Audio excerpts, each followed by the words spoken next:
What is going on? How are you guys doing? I'm doing good. Could be better.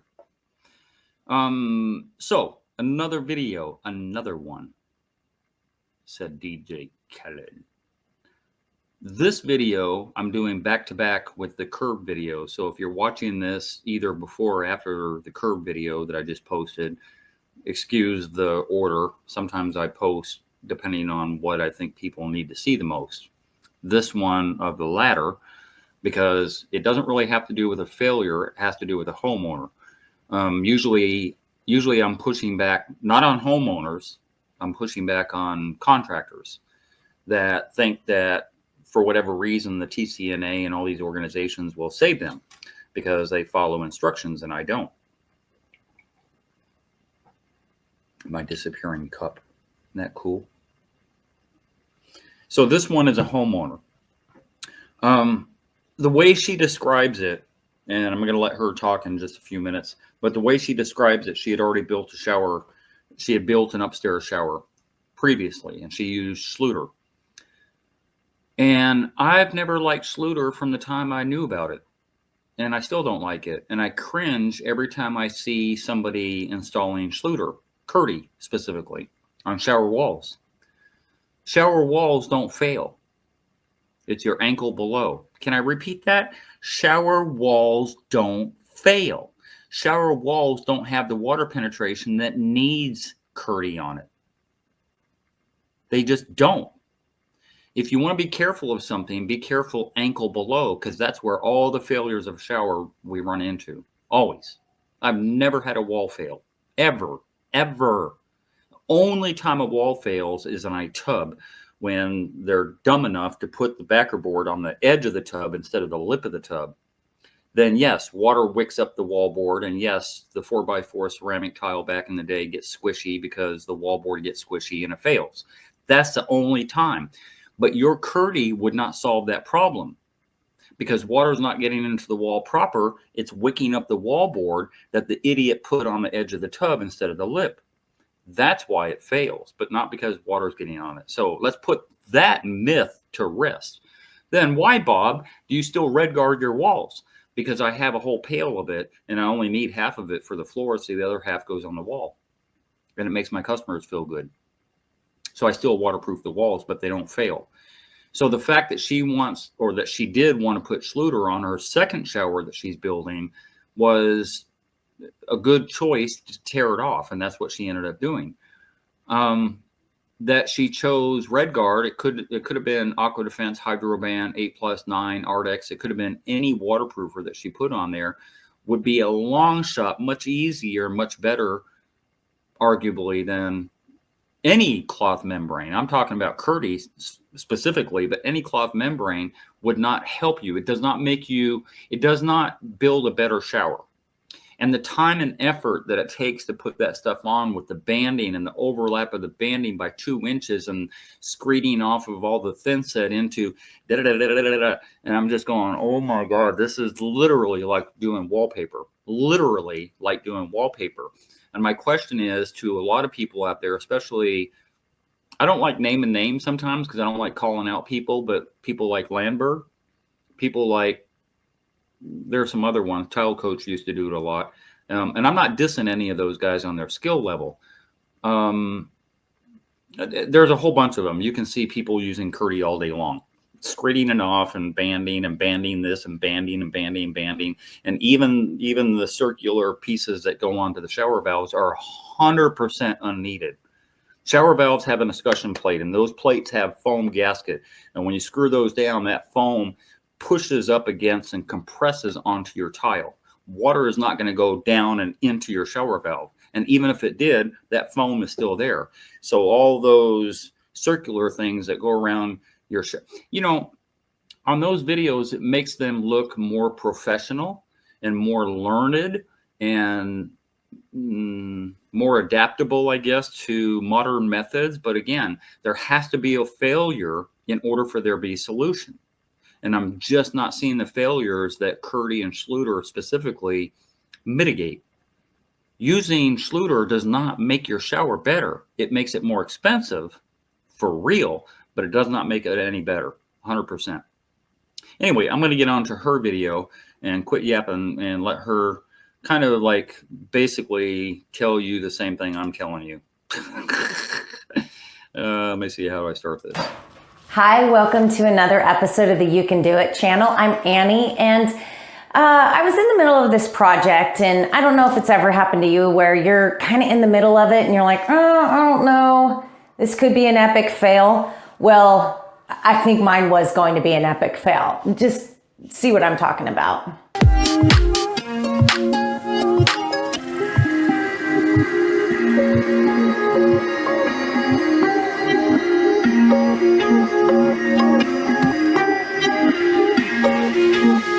So in case there are a lot of people on channels that don't view all kinds of videos and don't know, when she's using this cloth membrane, which is folded up in front of her, the orange stuff, that's Kerdi. And what she's doing on a porous wall, which I don't know what wallboard that is. It might be, I don't think it's Durock. It might be Hardybacker. But anyway, on a porous wall, you have to wet it down first, because when you put the thin set on, you don't want it to suck up all the moisture. So she's just basically wetting it down to start with.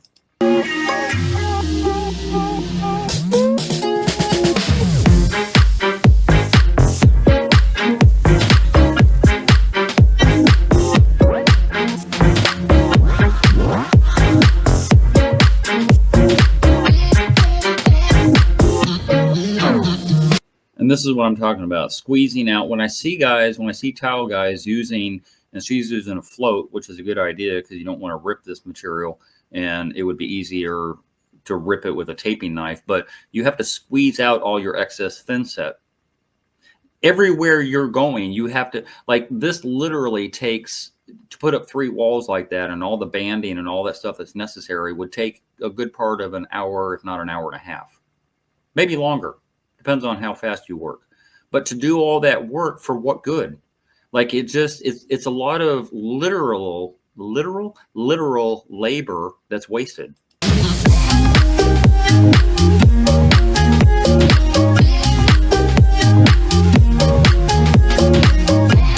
So as you can see, I was applying the Schluter Kerdi system membrane to the interior of this shower. I've done it one time before upstairs in the bathroom that the kids share. And to be honest with you, I wasn't digging it. I didn't like the system. I know it was an extra waterproof barrier, but really, to be quite honest with you, there's these fibers on this side, fibers on that side. And I just thought, man, those little fibers are holding up the weight of my tile. And if those fibers don't grab on both sides, the side that's attached to the Hardybacker and the side that's attached to the tile, if those don't grab, your tile's falling off. So I didn't like it then, and really, I wasn't digging it now. And so I thought, I pull it off, just pull it off. So I did. So, Schluter Kerdi, we're breaking up. So let me speak on that. Her apprehension was those fibers that you have on the front side and the back side of Kerdi. If somehow they don't grab, that your tile is going to fall off your wall. That's not really true. There's so much of that. Those are 3-foot sections. They don't sell it in any less than that. So 3-foot sections that are on your wall, that it would be hard to believe that as you're screeding out your thin set for the Kerdi onto the wall, or you're screeding out your thin set for your tile proper, that somehow or another those fibers aren't going to grab, and therefore your tile is going to fall off the wall. It just doesn't work like that. So I would push back on her notion, or her apprehension, as it were, that somehow there's going to be a failure with this. I've just never seen that or heard of that. But I do say that it was a lot of work. Just a little bit that I saw on on fast speed that she was doing, I'm like, why? Why are you doing that? It just doesn't make any sense to me. But anyway, as it was. I'm sorry, not liking it. And in fact, if you look at YouTube videos, there are dozens of videos where Schluter Kerdi failed. And okay, Schluter Kerdi failed. There are dozens of failure videos. Yes, mostly Tile Coach that shows those. Because, again, on my Bill Nye the Science Guy video that I posted on my channel, It may or may not be up right now. I call him Bill Nye the Science Guy because he did a scientific analytical props, meaning that he did, well, anyway, go back on my channel. He did it in a cardboard box and all that stuff.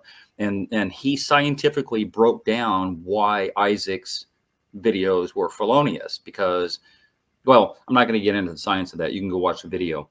The failures seem to be operator malfunction. So that's all I'm going to say about that.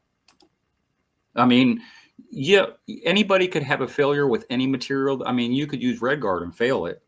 I mean, that's been shown on dozens of videos too. You know, you could use a lot of different products and still fail the products. It's the installation of the products that matters. And so for her to say that Kerdi could fail, as I said before, it doesn't really matter on the walls. And it doesn't really matter really anywhere if it's put on right. And, you know, to be honest with you, we all didn't install it incorrectly. And in fact, let's see, I wiped down my hardy backer with water, moistened it. I put the thin set mortar on it, 1/8 inch trowel. I applied my my Schluter Kerdi sheets in small sections, manageable. I used a trowel to wipe out and get rid of, squeegee out all the air bubbles and still just not digging it. So instead, so that was a lot of supplies, a lot of tools, trowels, mortar, you name it, not to mention the expense of the product itself. And then I started doing some research and I'm like, you know what? This is better. And what I mean is, let's see, I don't know, 3/8 inch nap roller and some waterproofing RedGuard. It is 4.9 star rated with thousands of people rating it. And instead of that whole laborious process of the Schluter Kerdi, you roll this stuff on and you're done. So that is what we're going to be doing today. Okay, so I'm going to push back a little bit on that as far as expense goes. As far as a contractor goes, we rarely, if ever, care about expense. I do because I'm trying to save my customer money the best I can as if it were my job. So yes, I try and save my customer money, but I'm not negating one over the other. I'm not saying, oh, I'm not going to buy that because it's too expensive over I'm not going to buy that because it's better. Like if there was something better, I would convince my customer that yes, you're going to spend more, but it's a better product. But in this case, it's not the fact that Kerdi isn't better because it's more expensive. I mean, it doesn't make your shower any better because it's more expensive. I'm getting my thoughts mumbled jumbled, but the point being is her talking about cost is irrelevant to me. If there was a better product out there that did the same job, I would be all for spending more money. I'm just not with my customers when RedGuard costs $55 and a roller costs 10 and a brush costs 10, because that's all you need. If you were doing the math, you're looking at, you know, what, $75, $80, as opposed to a full-blown Schluter shower, which is going to cost you in excess of $800 to $1,000 to buy all their materials, their proprietary material.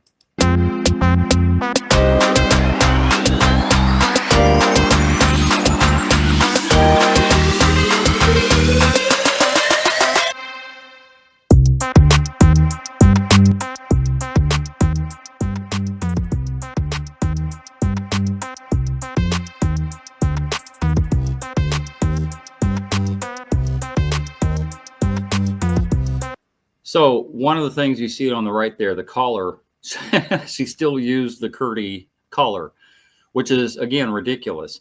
You know, back in the day, we had water going behind things because the installer didn't do their tile right. And we had, you know, double valves, triple valves, one for the diverter in the middle and the hot in the left on the right side and left side. And we had packing and we had washers and we had all that stuff, and water would squirt out of those and all that stuff. Nowadays, it doesn't matter because we have an inclusive valve that doesn't leak from within or from without. It just doesn't matter. And then tile is going to go on top of that little circular area as well as your shower head, the arm that comes out of your for your shower head, the neck, aren't necessary to waterproof the way that she just did it. It's just really not necessary. You could do it. There's no harm, no foul, but there's no purpose in it. The other thing that I like she did is she brushed the corners. So I always brush my corners, and I brush around anything I can't get to with a roller first. Then I go forward with the roller, and then on the second coat, I do the same thing. I brush in the corners, I brush in all the places I can't get with a roller, and I use a brush for the floor exclusively. I don't use a roller on the floor. The only other thing that I would suggest for her or for any homeowner, especially on a very porous backer-board like this, especially Durarock, is that you do the first stage, which would be a primer. So it'd be like 1 part of Red Guard or whatever liquid topical membrane, 1 part of that, and then 3 parts of water. That you would mix that together and spray it on or brush it on or however you get it on to all the backer-board first, so that you have a primer coat. I don't do that specifically because I'm literally, my eyes are inches away from where I'm working every inch of the way. So I know any discrepancies I'm going to run into with not enough of that waterproof for getting into nooks and crannies and having pinholes and all that stuff.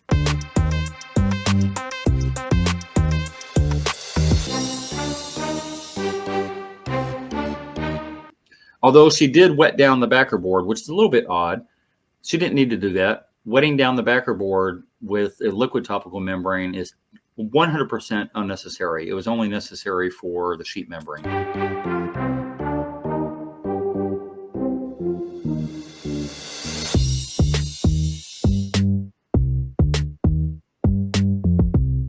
I rarely, if ever, go up to the ceiling either. That's kind of an unnecessary step, but you know, whatever.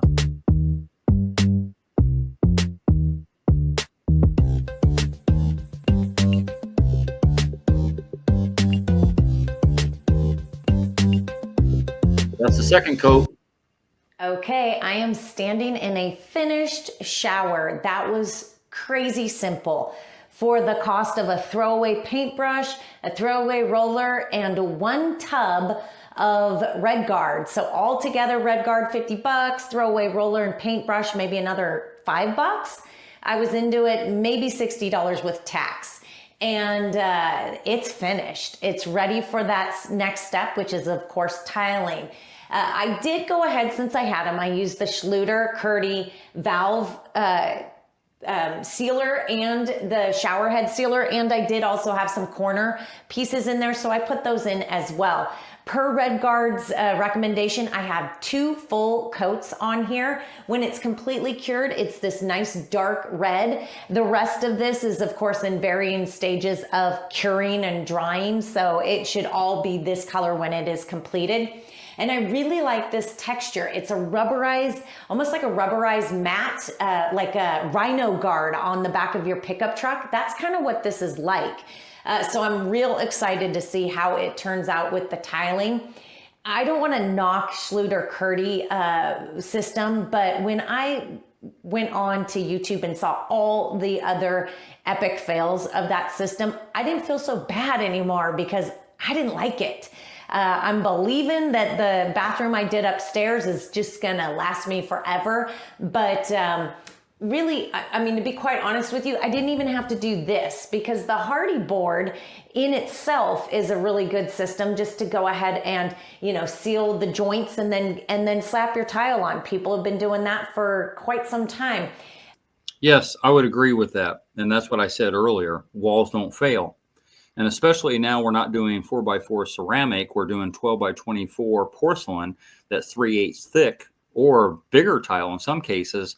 The idea that your walls are going to fail because you didn't use a waterproofer is so felonious as to be like laughable. As she said, they've been doing it years and years without any waterproofer. That it makes her feel better that she's done that, and that makes my customers feel better is kind of the point, and it's the only point of using this stuff. The only problem is that, of course, if moisture does get behind it, because this is a cement fiberboard, it does wick up moisture, it'll swell, and then yes, you're gonna have issues with your tile. That's why you never sink your Hardy board into your shower pan, never. Doesn't matter what backer board, never sink it into your pan. She's correct. She must have been watching my videos. Always have it right up at the lip. Do a really good sealer on the bottom of that, as Chris did. He sealed all of the joints here with the concrete sealer so that, you know, where the joints are and the base, water will never penetrate there. And I'm believing now with this Red Guard, I'm good to go. So join me next time when I start this tile project.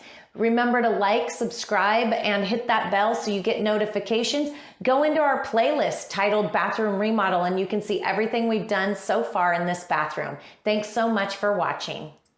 I'm going to have to go back to her channel and see how well she tiled her shower. I'm assuming between her and her husband, she did a pretty outstanding job. That shower is functional. The way she has it right now, and that's what I always tell people, even that hit me up, you know, like I do my, if you want to talk to me for 30 minutes for $50 and all that stuff, when I do my consultations, I tell them the mantra that I go by is that your shower is functional before one tile goes on, period. I don't care if you use Ardex or 8+9 or Aqua Defense or Hydroban, Red Guard, Kerdi, it doesn't really matter. If you can say that my shower pan, my curb, and my walls are waterproof to the point where you could take a shower in here indefinitely without any tile, that's what you're looking for.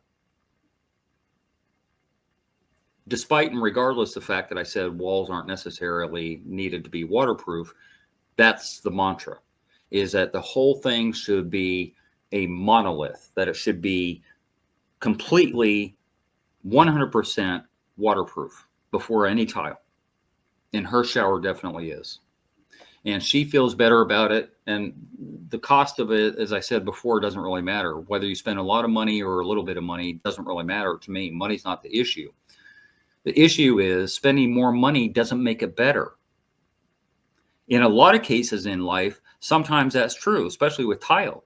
When you spend more, you get a better quality product. But spending more for your prep doesn't make it better. And Schluter is not coming to your rescue. Trust me. I have a video. Where can I post that? I'll post it up. I'll post it up here. I can't point because she's in the way. Hold on. Let me get her out of the way. I'm going to post that video up here. Schluter did not come to this guy's rescue. They do not. Because they're going to have lawyer. You know, Schluter, the typical, and I've said this on other videos, the typical rep for Schluter makes between 80 to 100,000 a year. Typical, right? Supervisory level, you know, when you're out in the field and all that stuff, you're a regional, whatever, 150,000, 200,000 a year. To do what? Walk around in a polo shirt and shorts and go tell people to go pound sand? Like, what do they do exactly? Yes, they give advice and they give material away and they try and make their sales weasels feel better about doing their shower with their product, but it doesn't make it any better. It makes it more expensive. And they're not coming to your rescue. Trust me, they're going to, if they're making that much money that they can have all these reps all over the country and pay them 150 grand, plus they're making a huge profit on top of that, Google what they make and you'll find out how much Schluter that company makes. Just Google them. So spending more on their product doesn't make it any better. What they would be smart to do, with especially with people like me, is come out with their own liquid topical membrane. That would be smart. And the smarter thing would be to re-educate their installers that every time you have an overlap, use our liquid topical membrane to paint a little bit of our product on your overlap, because that's what I do. When I use Kerdi, on the few occasions I use Kerdi, I paint Red Guard on the overlap because I don't trust the thin set to be a waterproofer, because thin set's not waterproof. Having said that, go watch whatever you want. I'm at a loss right now.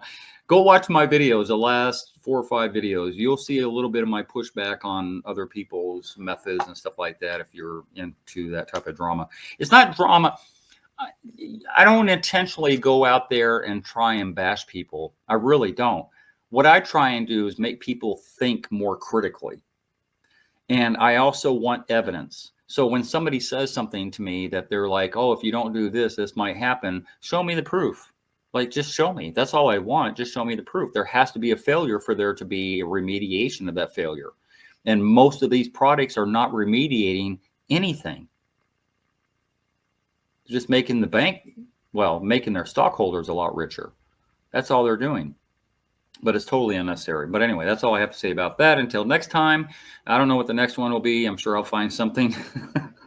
If somebody has an idea, if somebody has another video they've watched, drop that video link down in the comment section, and I'll be happy to do a video on that too. My thoughts on it. You know, I'm the maverick. I'm the one, as Sal said many years ago, I'm the one outside of the industry. I'm the one outside looking in and not being jealous, but being kind of dumbfounded as to why you're doing this. Same as I am hanging wallpaper for no reason. Like, I just don't get it. But anyway, that being said, I'm out. For advice, have a good one. Please donate $50 for 30 minutes. My link to my PayPal and my Patreon account is down below. And if you haven't already, hit the subscribe button and hit the bell so you get immediate notifications as soon as I post videos. And thank you very much for your support.